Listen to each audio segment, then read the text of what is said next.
Nepangkeun wastapun Intan Asri Nurul Falah ti kelas 12 IPA hiji. Bade nyaritakeun carita wayang anu ngagaduhan judul Antara Asih Jeung Adil.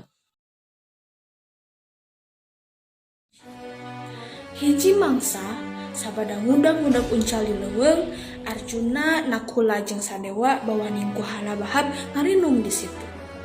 Galila sanggeus ngarinung, patinggal lepak maraot, sing horeng cai situ teh ngandung racun. Yudhistira anu nyaksian eta kajadian pohara susahkeunana. Yudhistira tuluy sasambat ka Dewa, yen manehna hayang maot babarengan. Ceuk Dewa, perkara maot mah teu bisa kitu wae. Kieu we, lamun bisa ngajawab 3 pertanyaan, Yudhistira baris kaidinan bisa ngahirupkeun salah sahiji ti antara 3 urang adina. Kusabab pinter jeung bijakna Yudhistira, pertanyaan ti Dewa 3-anana oge kajawab. Yudhistira kaidinan menta dihirupkeun deui saurang ti antara 3 dulurna nu maraot. Yudhistira pohara bingungeunana. Lila manehna nimbang-nimbang, kira-kira saha di antara adi-adina anu 3 anu kudu disalametkeun. Da puguh kabehanana oge adi-adina anu dipikanyaah. Kahayang mah kabeh oge bisa disalametkeun.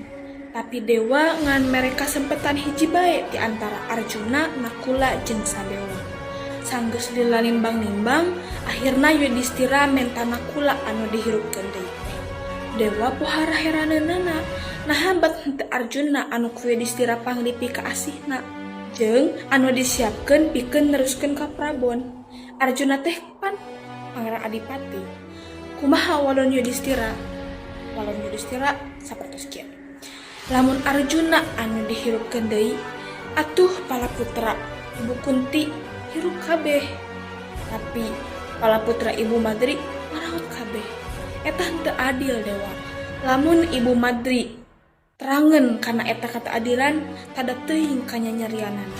Tapi lamun Nakula anu hirup deui, Ibu Kunti jeung Ibu Madri pada kapapetenan ku putrana hiji.